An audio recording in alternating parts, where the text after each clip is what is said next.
నేను చెప్తా ఉన్నా చంద్రబాబు నాయుడు గారిని, మా నాయకుడు ఒక గుడి కట్టించాడు. భారతదేశ చరిత్రలో ఎక్కడా లేనటువంటి బాబాసాహెబ్ అంబేద్కర్ గారు అయినటువంటి మా దేవుడి విగ్రహాన్ని ఏర్పాటు చేశాడుగా విజయవాడ నడిబొడ్డున. చంద్రబాబు, నీకు ఛాలెంజ్ విసురుతా ఉన్నా. నువ్వు కాకపోతే నువ్వు ముసలవాడిపోయి నీ కొడుకో, నువ్వు దత్తపుత్రుగా తెచ్చుకుని దత్తపుత్రుడు, మీ ముగ్గురులో ఎవరైనా ఈ రోజు ఇప్పటి నుంచి 24 గంటల టైం ఇస్తా ఉన్నా, అంబేద్కర్ గారి విగ్రహం దగ్గర రండి. నువ్వు చేసిన సవాలు స్వీకరిస్తా ఉన్నా. ఈ రాష్ట్రంలో ఏ ముఖ్యమంత్రి ఎలా చేశాడో, నీ పరిపాలనలో మేమెంత మోసపోయామో ఈ రాష్ట్ర ప్రజలు, మేము ఏం సహాయం చేస్తా ఉన్నామో, ఈరోజు 2,40,000 కోట్ల పైగా 60,000 కోట్లకు పైగా ఈరోజు రాష్ట్రంలో డీబీటీ రూపాయలు ఇచ్చే ప్రజలకు ఇచ్చే సహాయం కానీ, సంక్షేమం కానీ, అభివృద్ధి కానీ, ఈ రాష్ట్ర ప్రజల యొక్క జీవిత విధానాన్ని మార్చడానికి, చదువుల తల్లిని ఓలడానించే తీరు కానీ, ఈ రాష్ట్ర అభ్యున్నతికి జగన్మోహన్ రెడ్డి గారు చేసే ఏ కార్యక్రమం ఏదైనా నువ్వు చర్చకు రావాలని సవాలు విసురుతా ఉన్నా.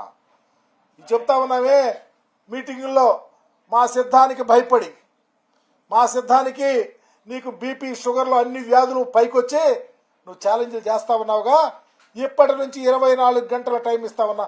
మా ముఖ్యమంత్రి గారు అవసరం, ఆయన ప్రతినిధిగా, రాష్ట్ర మంత్రిగా, పేదవాడిగా ఈ రాష్ట్రంలో అనేక కార్యక్రమాలు ఆస్వాదిస్తున్న కుటుంబాల నుంచి వచ్చిన వ్యక్తిగా దమ్ముంటే బాబాసాహెబ్ అంబేద్కర్ గారి విగ్రహం దగ్గర 24 గంటల్లో నువ్వు కానీ, నీ కొడుకు కానీ, మీ పవన్ కళ్యాణ్ గారు వచ్చి చర్చకు సిద్ధంగా ఉంటారో తేల్చుకోమని మీ ద్వారా తెలియపరుస్తా ఉన్నా.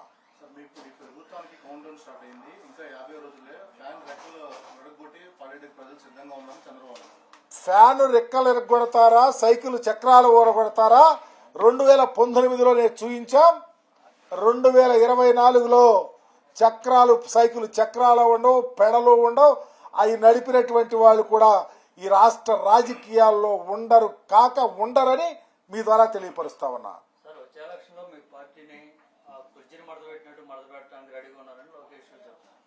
సైకిల్లో మడత పెట్టేశాం. చంద్రబాబు నాయుడు కొడుకు, ఆయనకు సపోర్ట్ చేసే వాళ్ళని ఇరగదొక్కేశాం 2019లో. ఈరోజు తేరుకోలేక, తెప్పలేక, ఎక్కటాకి ఆ ఓపిక లేక అన్నీ కృషించి నశించి రాజకీయాల్లో వెనుకబడిపోయి గుడ్డగాల్చి జగన్మోహన్ రెడ్డి గారి మీద, మా ప్రభుత్వం మీద నెత్తినేస్తూ మేమే మర్చిపోతామా, వెనకబడతామా 24లో తెలుస్తుంది. ఈరోజు ఈ రాష్ట్రంలో ప్రజానీకం యొక్క ఈ పరిపాలనా సరళి, ఈ ప్రజల యొక్క స్థితిగతులు మెరుగుపరచడానికి సామాజిక విప్లవాన్ని తెరదీసిన ముఖ్యమంత్రిగా నా ఎస్సీ, నా ఎస్టీ, నా బీసీ అని చెప్పి ఈ రాష్ట్ర ప్రజలను ఆకట్టుకొని వారి కోసమే పనిచేస్తున్న ముఖ్యమంత్రి యొక్క పనితనం కింద చంద్రబాబు బేజారెత్తా ఉన్నాడు కాబట్టి ఈ మాటలు మాట్లాడుతూ ఉన్నాడు.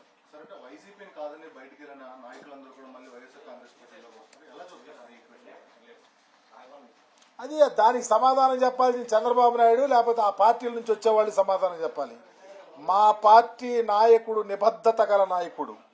మా పార్టీ నాయకుడు ఎవరికి అన్యాయం చేయకుండా, ఎవరు నమ్ముకున్నా, ఎవరు ఆయన వెంట నడిచినా గుండె మీద చెయ్యేసుకుని ధైర్యంగా నడిచే అవకాశం కల్పించిన నాయకుడు.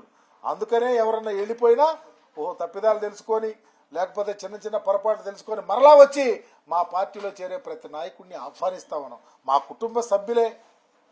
మందలో నుంచి గోరిపిల్ల తప్పుకుపోతే మరలా కలిస్తే మేము దగ్గర తీసుకుని హత్తుకుని గుండెల్లో పెట్టుకుని తీసుకెళ్తాం.